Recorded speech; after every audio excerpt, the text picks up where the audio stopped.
Hello नमस्कार साथियों, आप सभी का स्वागत है VIP India education YouTube channel पर। और आज आरडब्ल्यूए की रेलवे विज्ञान बुक, एनटीपीसी ग्रुप डी और रेलवे के सभी एग्जाम्स के लिए साइंस की बुक का चैप्टर नंबर 13 फिजिक्स में चुंबकत्व मैग्नेटिज्म का अध्ययन करेंगे, जिसमें चुंबक यानी मैग्नेट क्या होती है। चुंबक एक ऐसा पदार्थ है जो लोहा, निकिल, कोबाल्ट और अयस्कों अलॉयज को अपनी ओर आकर्षित करता है। चुंबकीय पदार्थ क्या होते हैं? मैग्नेटिक सब्सटेंस वे पदार्थ जो चुंबक द्वारा आकर्षित होते हैं चुंबकीय पदार्थ कहलाते हैं। उदाहरण के लिए इस्पात, लोहा, निकिल आदि। अचुंबकीय पदार्थ नॉन मैग्नेटिक सब्सटेंस वे पदार्थ जो चुंबक द्वारा आकर्षित नहीं होते हैं। उदाहरण के लिए लकड़ी, कागज, एल्यूमीनियम आदि। चुंबक के प्रकार। टाइप ऑफ मैग्नेट मुख्यतः चार प्रकार में से बांटा जा सकता है। प्राकृतिक चुंबक, नेचुरल मैग्नेट। प्राकृतिक चुंबक ऐसे पदार्थ या खनिज जिनमें स्वाभाविक रूप से चुंबकीय गुण विद्यमान रहते हैं प्राकृतिक चुंबक कहलाते हैं। प्राकृतिक चुंबक वास्तव में लोहे तथा ऑक्सीजन के संयोग यौगिक होते हैं, जिसका रासायनिक सूत्र Fe3O4 है। उदाहरण के लिए लेड स्टोन की चुंबक एक प्राकृतिक चुंबक होता है। ये लेड स्टोन का चित्र। और दूसरा टाइप है चुंबक का कृत्रिम चुंबक, आर्टिफिशियल मैग्नेट। कृत्रिम चुंबक वे चुंबक जिन्हें कृत्रिम ढंग से बनाया जाता है कृत्रिम चुंबक कहलाता है। अधिकांश कृत्रिम चुंबक लोहे, इस्पात व निकिल से बनाए जाते हैं। उदाहरण के लिए घोड़े के नाल चुंबक, चुंबकीय सुई, वैद्युत चुंबक, छड़ चुंबक आदि।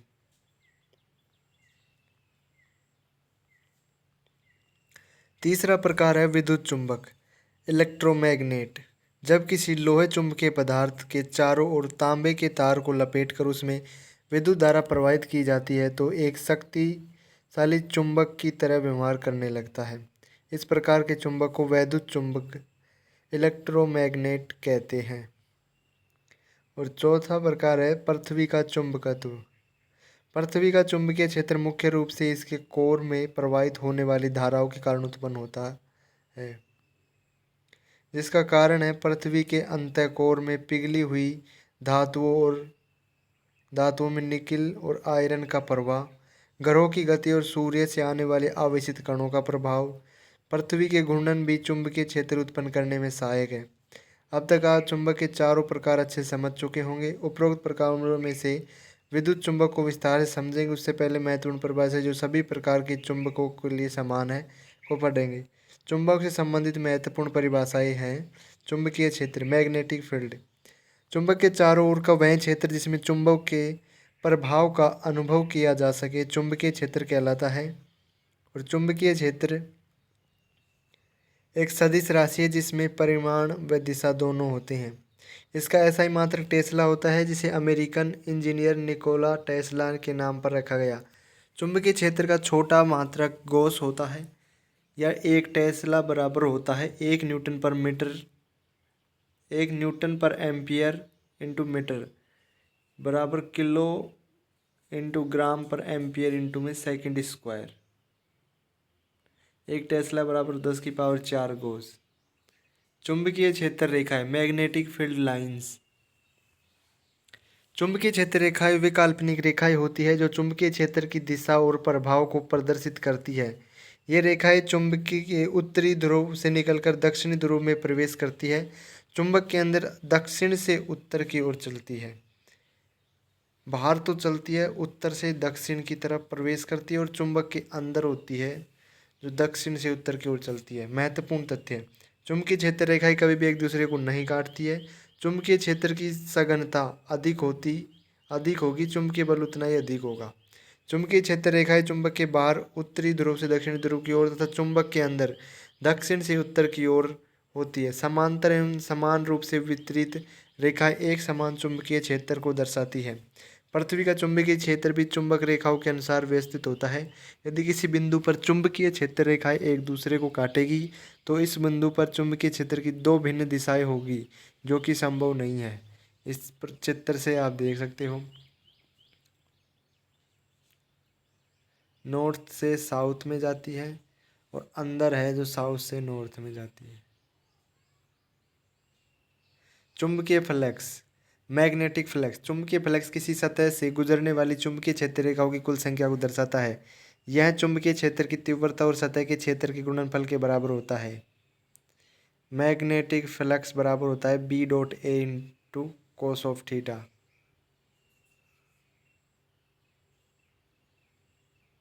चुंबकीय फ्लक्स को फाई से डिनोट करते हैं।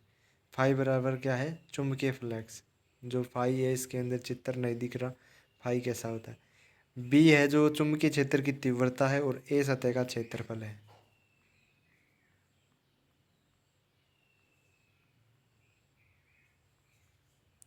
और थीटा चुंबकीय क्षेत्र और सतह के लंबवत दिशा के बीच में कोण है। महत्वपूर्ण तथ्य। चुंबकीय फ्लक्स यह दर्शाता है कि किसी सतह से कुल कितनी चुंबकीय क्षेत्र रेखाएं गुजर रही है।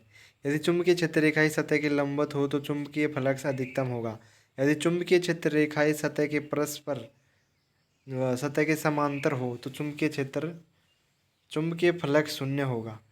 गॉस का चुंबकत्व नियम कहता है कि किसी बंद पथ के लिए कुल चुंबकीय फ्लक्स हमेशा शून्य होता है। एसआई और सीजीएस मात्रक प्रणाली। एसआई प्रणाली में वेबर होता है, डब्ल्यूबीसी इसको डिनोट करते हैं, और सीजीएस में मैक्सवेल होता है, एमएक्स से इसको डिनोट करते हैं। 1 वेबर बराबर 10⁸ मैक्सवेल होता है। वैद्युत चुंबकीय प्रेरण, इलेक्ट्रोमैग्नेटिक इंडक्शन। जब किसी बंद परिपथ में चुंबकीय फ्लक्स में परिवर्तन किया जाता है तो उसमें प्रेरित विद्युत वाहक बल ईएमएफ उत्पन्न होता है जिससे विद्युत धारा प्रवाहित होने लगती है। इस प्रभाव को वैद्युत चुंबकीय प्रेरण कहते हैं। यह प्रभाव माइकल फैराडे ने 1831 में खोजा था। और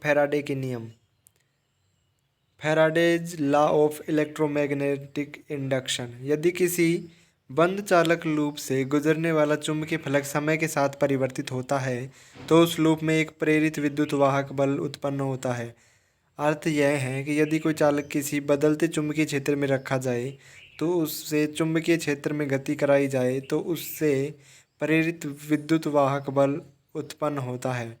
फैराडे का दूसरा नियम क्या है? किसी परिपथ में उत्पन्न प्रेरित विद्युत वाहक बल ईएमएफ चुंबकीय फ्लक्स में परिवर्तन की दर के समानुपाती होता है। ई बराबर होता है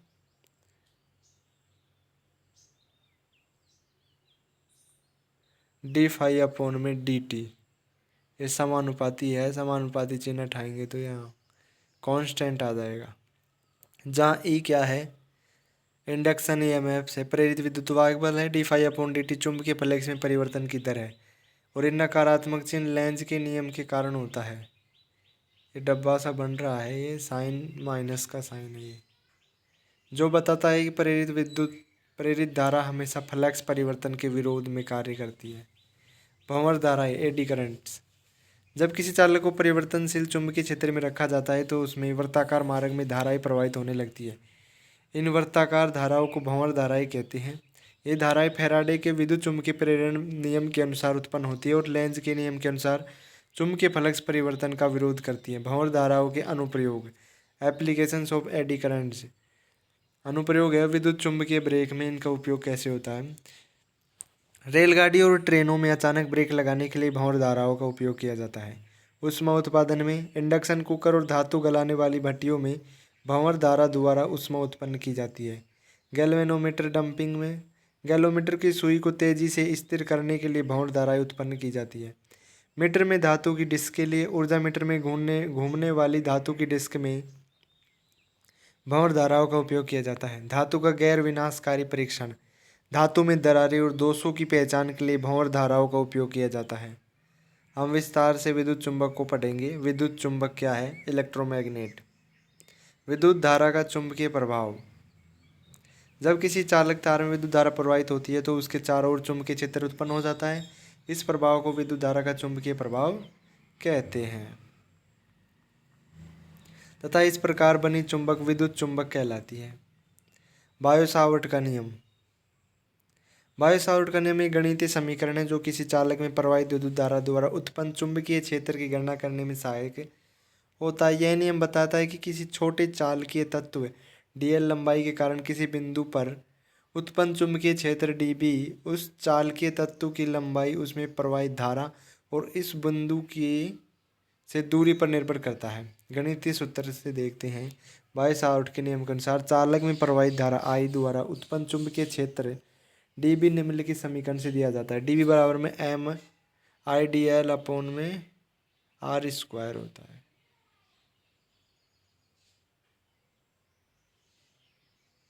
m कहाँ से आ गई? ये इक्वेशन ही रॉन्ग है। db बराबर हो जाएगा म्यू 0 अपॉन में 4 पाई I dl अपॉन में r स्क्वायर। जहाँ db क्या है? किसी बिंदु पर छोटे चाल की तत्व द्वारा उत्पन्न चुंबकीय क्षेत्र है। म्यू 0 निर्वात का चुंबकीय पारगम्यता स्थिरांक है, जिसका मान होता है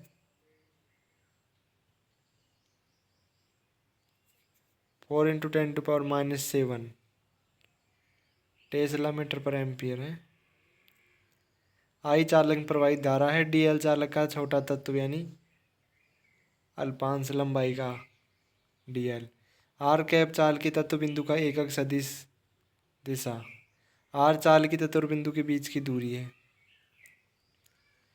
इस तरीके से ये चित्र से समझ सकते हो।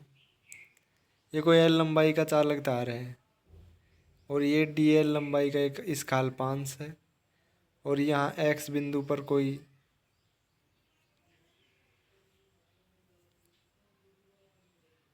ए बी और ए डी बी विद्युत चुंबकीय क्षेत्र है। ये r दूरी है, ये थीटा कोण है। सीधे अनंत लंबाई के सीधे धारावाहिक चालक में चुंबकीय क्षेत्र है। अनंत लंबे चालक के चारों ओर उत्पन्न चुंबकीय क्षेत्र की परिमाण निम्नलिखित समीकरण से दी जाती है। b बराबर हो जाएगा म्यू 0 I अपॉन में 2 पाई r। ये हो जाएगा अनंत लंबाई के चालक तार के लिए। b जहाँ पर चुंबकीय क्षेत्र है और म्यू निर्वात की चुंबकीय पारगम्यता है ही 4 × 10⁻⁷। ये करेक्शन बहुत ज़्यादा है इसमें। I बराबर चालक में प्रवाहित विद्युत धारा। मैक्सवेल का दाएं हाथ के अंगूठे का नियम। मैक्सवेल का दाएं हाथ का अंगूठा नियम यह बताता है कि किसी सीधे चालक में प्रवाहित विद्युत धारा के कारण उत्पन्न चुंबकीय क्षेत्र की दिशा क्या होगी। नियम का कथन क्या है? मैक्सवेल के नियम का कथन यही है, यदि दाएं हाथ के अंगूठे को विद्युत धारा की दिशा में रखा जाए, जैसा कि चित्र में है, तो मुड़ी हुई अंगुलियां है ये चालक के चारों ओर चुंबकीय क्षेत्र की दिशा को दर्शाती है। ये है मैक्सवेल का नियम, राइट हैंड थंब रूल, दाएं हाथ का नियम मैक्सवेल का। जब किसी प्रणालिका में प्रवाहित विद्युत धारा के कारण चुंबकीय क्षेत्र, जब किसी प्रणालिका में विद्युत धारा प्रवाहित की जाती है तो उसमें चुंबकीय क्षेत्र उत्पन्न होता है, जो एक बार मैग्नेट की तरह व्यवहार करता है।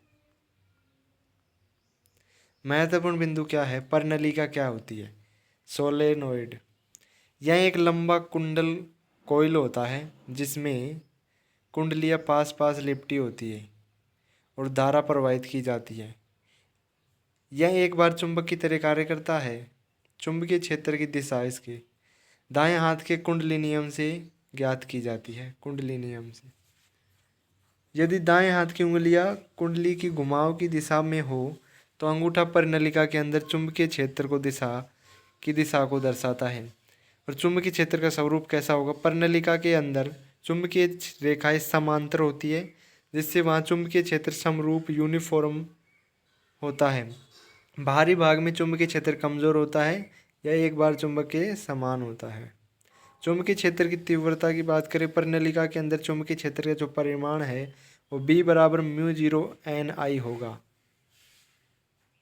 N यहाँ कुंडलियों की संख्या प्रति मीटर में है, यानी कैपिटल N अपॉन में m, स्मॉल n का मान ये हो जाएगा। और कैपिटल N कुंडलियों की संख्या होती है, यहाँ स्मॉल n है, स्मॉल n का मतलब है कुंडलियों की संख्या प्रति मीटर। बी चुंबकीय क्षेत्र है, म्यू जीरो निर्वात की चुंबकीय पारगम्यता है, आई प्रवाहित धारा है। और चुंबकीय क्षेत्र को प्रभावित करने वाले कारक, धारा आई अधिक होने पर चुंबकीय क्षेत्र बढ़ता है। कुंडलियों की सघनता यानी एन अधिक होने पर चुंबकीय क्षेत्र बढ़ता है।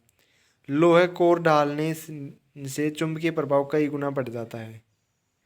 उपयोग कहाँ होता है? इलेक्ट्रोमैग्नेट बनाने में, विद्युत मोटर और ट्रांसफार्मर में, एमआरआई मशीन, लिफ्ट और क्रेन में चुंबकीय प्रभाव से भारी वस्तुएं उठाने में।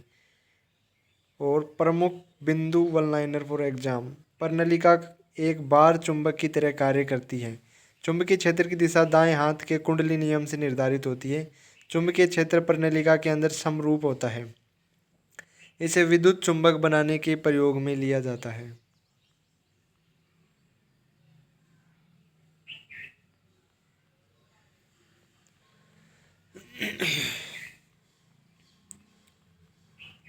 चुंबकीय क्षेत्र में गतिमान आवेश पर बल। जब एक धनावेशित कण प्लस क्यू एक समान चुंबकीय क्षेत्र बी में यूं वेग से चुंबकीय क्षेत्र से थीटा कोण बनाता है, जब गतिमान आवेश पर एक समान चुंबकीय क्षेत्र में लगने वाला बल हो जाएगा F बराबर q v B sine theta.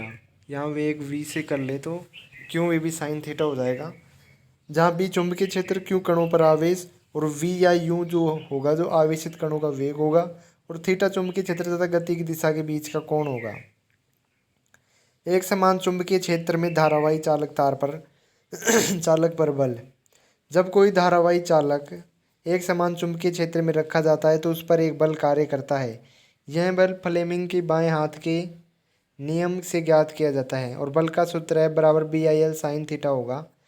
F चालक पर लगने वाला बल, बी चुंबकीय क्षेत्र की तीव्रता, आई चालक में प्रवाहित धारा, थीटा धारा और चुंबकीय क्षेत्र के बीच का कोण होता है। विशेष परिस्थितियों की बात करें इसमें, यदि धारा चुंबकीय क्षेत्र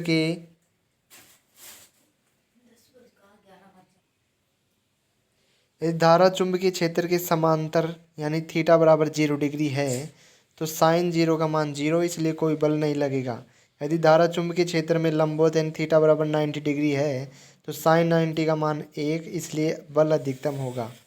बल अधिकतम कितना होगा? F बराबर हो जाएगा बी आई एल। और बल की दिशा फ्लेमिंग के बाएं हाथ का नियम के अनुसार होती है। अंगूठा बल की दिशा को दर्शाता है और तर्जनी चुंबकीय क्षेत्र की दिशा को, और मध्य मिडल फिंगर है जो धारा की दिशा को। यदि धारा की दिशा बदली जाए तो बल की दिशा भी उलट जाएगी। मुख्य विशेषताएं क्या है? चालक में धारा अधिक होने पर बल भी अधिक होगा। चुंबकीय क्षेत्र की तीव्रता अधिक होने पर बल अधिक होगा। चालक की लंबाई बढ़ाने से बल भी बढ़ेगा। यदि धारा और चुंबकीय क्षेत्र समांतर हो तो बल शून्य होगा। व्यवहारिक उपयोग विद्युत मोटर में होता है। यही सिद्धांत मोटर में कार्य करता है, जहाँ चुंबकीय क्षेत्र में प्रवाहित धारा बल उत्पन्न करता है और घूर्णन करवाता है। इस तरीके से चुंबकीय मोटर विद्युत मोटर एक ऐसा यंत्र है जो विद्युत ऊर्जा को यांत्रिक ऊर्जा में परिवर्तित करता है, यानी इलेक्ट्रिक करंट को ये चेंज करता है मैकेनिकल एनर्जी में, इलेक्ट्रिक एनर्जी को सॉरी। विद्युत मोटर का कार्य सिद्धांत विद्युत मोटर धारावाही चालक पर चुंबकीय क्षेत्र के कारण लगने वाले बल के सिद्धांत पर कार्य करता है, जिसे फ्लेमिंग के बाएं हाथ के नियम द्वारा समझा जाता है। मुख्य भाग एवं उनके कार्य। आर्मेचर, यह एक कुंडली या तारों का घुमाव होता है जो चुंबकीय क्षेत्र में घुमाया जाता है। इसमें विद्युत धारा प्रवाहित होती है जिससे बल उत्पन्न होता है और घूर्णन होता है। चुंबक, यह मोटर के अंदर एक स्थायी चुंबक होती है, परमानेंट मैग्नेट होती है या इलेक्ट्रोमैग्नेट होती है जो समान चुंबकीय क्षेत्र प्रदान करती है। तीसरा पार्ट है इसका संग्राहक। यह एक अर्धवर्ताकार तांबे का रिंग होता है जो धारा की दिशा को समय समय पर बदलता है ताकि आर्मेचर निरंतर घूमता रहे। नंबर 4 है ब्रश। यह कार्बन या धातु के पतले टुकड़े होते हैं जो विद्युत धारा को बाहरी स्रोत से आर्मेचर तक पहुंचाते हैं। कार्य करने की प्रकृति क्या है? प्रक्रिया। जब विद्युत धारा प्रवाहित की जाती है तो आर्मेचर में धारा बहने लगती है। फ्लेमिंग के बाएं हाथ के नियम के अनुसार आर्मेचर के एक और ऊपर की ओर बल और दूसरी ओर नीचे की ओर बल लगता है। इस बल के कारण आर्मेचर घूमने लगता है। संग्राहक धारा की दिशा बदलता रहता है, जिससे मोटर लगातार घूमता रहता है। विद्युत मोटर के प्रकार डीसी मोटर होती है और एसी मोटर होती है। डीसी मोटर यह डीसी स्रोत से चलती है, जैसे बैटरी हुई। छोटे खिलौनों, पंखों, इलेक्ट्रिक उपकरणों में उपयोग की जाती है। और एसी मोटर होती है, ये एसी स्रोत से चलती है, जैसे अपने घर में लाइट आती है उससे। जैसे पंखे, कूलर, वॉशिंग मशीन, औद्योगिक मशीनों में इसका उपयोग किया जाता है। विद्युत मोटर के उपयोग रेलवे इंजन में, पंखे और मिक्सर में, कूलर, वॉशिंग मशीन में, इलेक्ट्रिक वाहन में। एसी मोटर में स्लिप रिंग सर्पी वाले लगे होते हैं और डीसी मोटर में स्लिप रिंग कम्यूटेटर विभक्त वाले द्विक सूचक लगे होते हैं। फ्लेमिंग के बाएं हाथ का नियम। विद्युत मोटर में दिशा ज्ञात करने के लिए इस नियम का प्रयोग किया जाता है। नियम का कथन क्या है? यदि बाएं हाथ की तर्जनी और मिडल फिंगर यानी मध्यमा और अंगूठे को एक दूसरे के लंबवत रखा जाए, तीनों को, तो तर्जनी क्या दर्शाती है? तर्जनी चुंबकीय क्षेत्र की दिशा दर्शाएगी, उत्तर से दक्षिण। इस तरीके से चित्र में देख सकते हो आप। और जो मिडल फिंगर है, मध्यमा, विद्युत धारा की दिशा को दर्शाएगी। और अंगूठा जो थंब है, ये चालक में लगने वाले बल या गति की दिशा को दर्शाएगा। मुख्य विशेषता क्या है? यदि चालक में धारा प्रवाहित हो रही है तो चुंबकीय क्षेत्र में है तो उस पर एक बल कार्य करेगा। इस नियम का उपयोग विद्युत मोटर में किया जाता है। बल की दिशा हमेशा चुंबकीय क्षेत्र और धारा की दिशा के लंबवत होती है। यदि धारा की दिशा बदली जाती है तो बल की दिशा भी बदल जाती है। विद्युत जनरेटर, इलेक्ट्रिक जनरेटर की बात करते हैं। विद्युत जनरेटर एक ऐसा यंत्र जो यांत्रिक ऊर्जा को विद्युत ऊर्जा में परिवर्तित करता है। कार्य सिद्धांत क्या है? विद्युत जनरेटर फ्लेमिंग के दाएं हाथ के नियम पर कार्य करता है, जिसके अनुसार यदि चालक किसी चुंबकीय क्षेत्र में गति करता है तो उसमें प्रेरित विद्युत वाहक विद्युत धारा उत्पन्न होती है। मुख्य भाग एवं उसके कार्य। आर्मेचर, यह घूमने वाली तारों की कुंडली होती है जो चुंबकीय क्षेत्र में घुमाई जाती है। इसमें घूमने से विद्युत धारा उत्पन्न होती है। चुंबक, यह एक स्थायी चुंबकीय इलेक्ट्रोमैग्नेट होता है, आवश्यक चुंबकीय क्षेत्र प्रदान करता है। संग्राहक, डीसी जनरेटर में यह एक वर्ताकार तांबे की रिंग होती है जो धारा की दिशा को नियंत्रित करती है और डीसी द्वारा प्रदान करता है डायरेक्ट करंट। ब्रश, यह कार्बन या धातु के पतले टुकड़े होते हैं जो आर्मेचर में उत्पन्न विद्युत धारा को बाहरी सर्किट तक पहुंचाते हैं। कार्य करने की प्रक्रिया जानें इसकी। जब आर्मेचर को घुमाया जाता है तो चुंबकीय क्षेत्र को काटता है। फ्लेमिंग के दाएं हाथ के नियम के अनुसार उसमें प्रेरित विद्युत धारा उत्पन्न हो जाती है। उत्पन्न धारा को ब्रश और संग्राहक के माध्यम से बाहरी सर्किट तक पहुंचाया जाता है।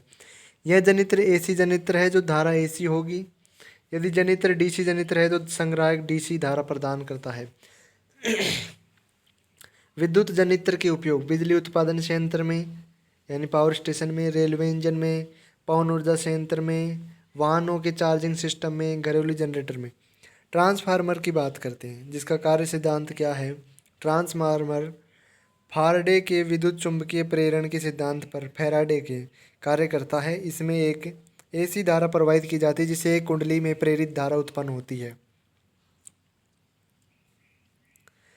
मुख्य भाग एवं इसके कार्य। प्राथमिक कुंडली, प्राइमरी कोइल होती है एक, और एक सेकेंडरी कोइल होती है। इसमें प्राइमरी में इनपुट एसी वोल्टेज प्रवाहित किया जाता है और सेकेंडरी में प्रेरित विद्युत धारा उत्पन्न होती है और आवश्यक वोल्टेज प्राप्त होता है। कोर, यह लोहे या फेराइट का बना होता है जो चुंबकीय क्षेत्र को केंद्रित करता है और ऊर्जा की हानि को कम करता है। कार्य करने की प्रक्रिया क्या है? प्राथमिक कुंडली में एसी धारा प्रवाहित की जाती है। यह चुंबकीय क्षेत्र उत्पन्न करता है जो कोर के माध्यम से द्वितीय कुंडली तक पहुंचता है। फैराडे के नियम के अनुसार द्वितीय कुंडली में प्रेरित विद्युत धारा उत्पन्न होती है। वोल्टेज का अनुपात कुंडली के चक्रों की संख्या पर निर्भर करता है। ट्रांसफार्मर के प्रकार। स्टेप अप ट्रांसफर और step down transfer. Step up transfer क्या है? इनपुट वोल्टेज को बढ़ाता है। प्राथमिक कुंडली के चक्कर कम होते हैं और द्वितीय कुंडली के चक्कर अधिक होते हैं। उपयोग क्या होता है? पावर स्टेशन से बिजली ट्रांसमिशन के लिए इसका उपयोग है। और स्टेप डाउन ट्रांसफार्मर क्या होता है? इनपुट वोल्टेज को घटाता है। ये प्राथमिक कुंडली के चक्कर अधिक होते हैं और द्वितीय कुंडली के चक्कर कम होते हैं इसमें। उपयोग क्या है? घरों और उद्योगों से सुरक्षित वोल्टेज आपूर्ति के लिए स्टेप डाउन ट्रांसफार्मर होता है। ट्रांसफार्मर के उपयोग क्या है? बिजली उत्पादन संयंत्र में वोल्टेज को नियंत्रण करता है। रेलवे इंजन में वोल्टेज की सप्लाई करता है। मोबाइल चार्जर और इलेक्ट्रॉनिक उपकरणों में, टीवी, रेडियो और अन्य उपकरणों में वोल्टेज स्थिर करने के लिए, पावर ग्रिड में वोल्टेज बढ़ाने और घटाने के लिए। तो ये है आप टॉपिक आपका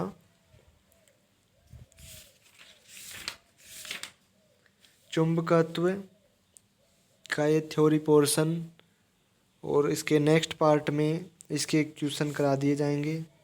वॉइस की थोड़ी प्रॉब्लम हो सकती है, इसलिए सॉरी। वीडियो को लाइक करो, चैनल को सब्सक्राइब करो, और इसका PDF लिंक डिस्क्रिप्शन में दिया जाएगा। Thanks for watching, like the video, subscribe the channel, thank you.